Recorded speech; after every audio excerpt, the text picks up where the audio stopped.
All right, there's a little bit of wind blowing. Hopefully it isn't affecting the mic on the camera too badly. Let's go ahead and get these lines off, replacing them one by one. I've got the Tygon 4040. That's what you want to get. Don't get the fake stuff. There are people that sell fake, and it will not say Tygon when they advertise it, because it isn't. So you want to go with the Tygon 4040. It is expensive, I guess, for a reason, because it does resist the oil and gasoline. The clamps came in today, and I'm going to go ahead and replace. I guess I won't video the whole thing.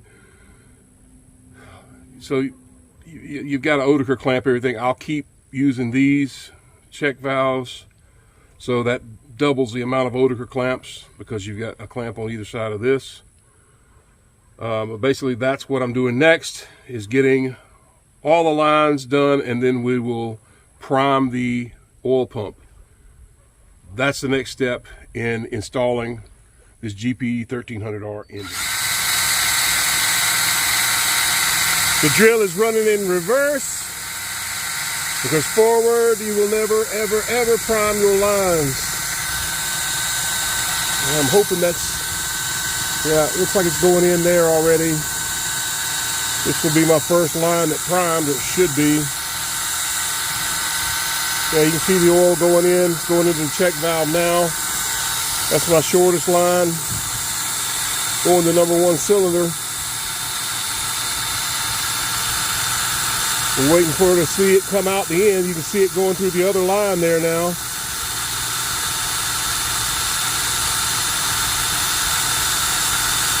If you're running premix at the beginning of your engine build, you could, I guess, let that work. But this is how I prime these lines. Boy, it seems like it should have come out of there by now. I did blow through the check valves to make sure they were working. Let me stop this drill for a minute and look at this. Yeah, it's coming. It's coming. It's just slow.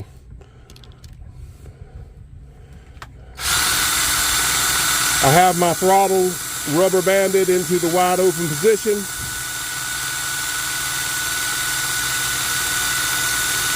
I'm not seeing any bubbles because I primed the oil pump by gravity feeding it. Boom, there it is.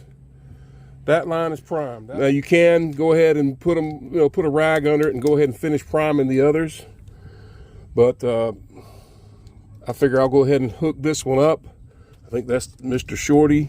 So that goes to the number 1 cylinder.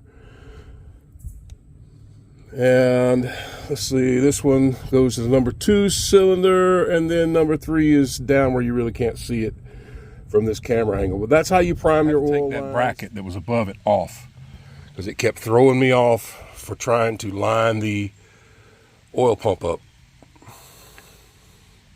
But anyway, Oetiker clamps are installed on all 3 cylinders for the oil lines, new Tygon lines. I'll do some tie wrapping to bundle those up quite nicely and put their little retainer back on. And I've got to put that bracket back on. Next step is to get this black air breather intake piece back on.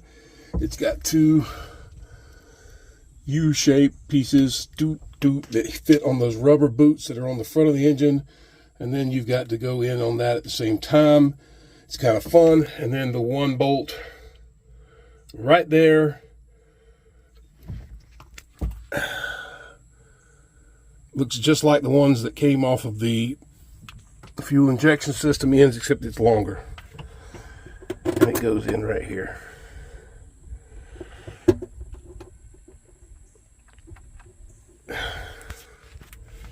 Goes in right there. Tighten that up. Make sure when you're going in with all of this stuff that you don't hide any of your hoses from yourself, like this one. See this? That's going to go under. Look at that. Something's dirt dauber's plugged it up. So glad I did this video. I've got to unplug that. That's the, I think that's the little weep hole for the side. So I'll have to carry this jet ski up. I'll clean it out and then I'll blow some air through it. But that's what I was talking about, daubers around here in my other video. They'll mess you up, man. That one, he got that one so deep you couldn't even hardly see it, but there it is. So anyway, keep your hoses up where you can get to them. Because you've got, like this one I've tucked up under here. That one goes up on top. That one goes underneath. That one goes underneath on this exhaust piece when I get to going all back together with it.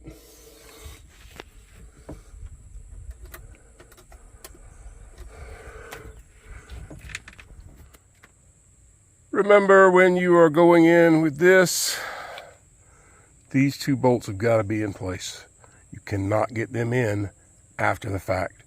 They've got to be in your exhaust while you're installing it. You've also got to put bushing up underneath there that slides in from the bottom. And then the little flat one that goes in on the top while you're going in with this. I've had a long day, I'm tired.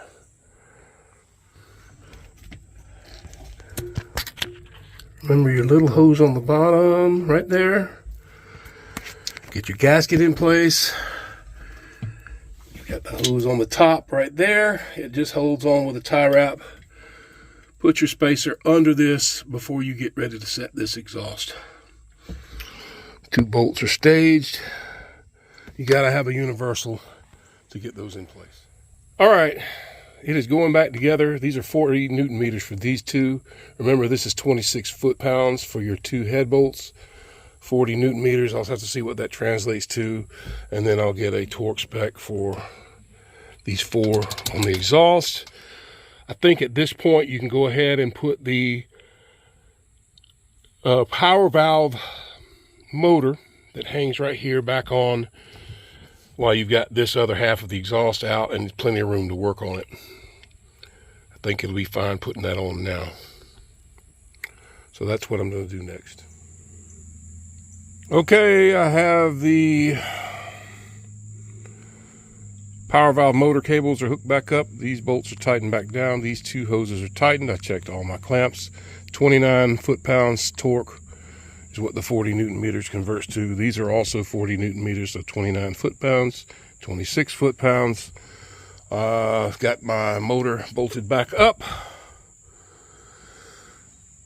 You have to have the plugs out to get this next part in because of the bolt sticking through this way. The plugs kind of get in the way of tightening those nuts back down.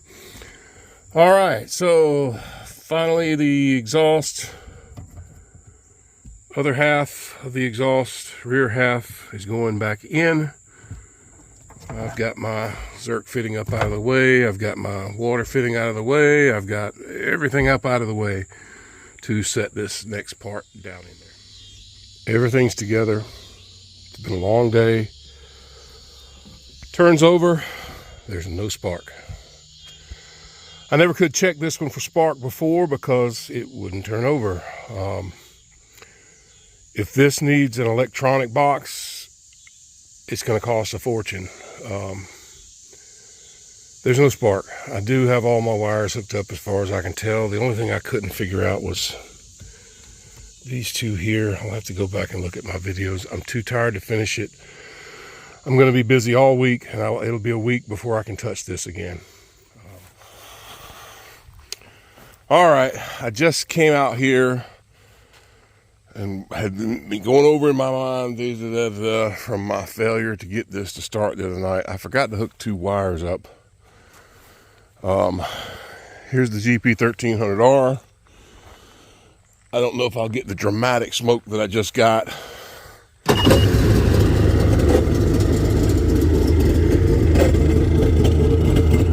It's gonna smoke like crazy until I can get the excess oil worked out of it.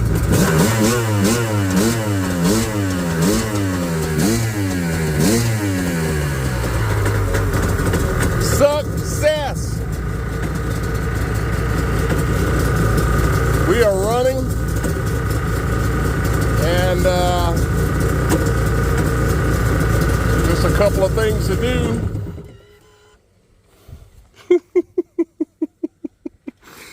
Just a couple more things to do.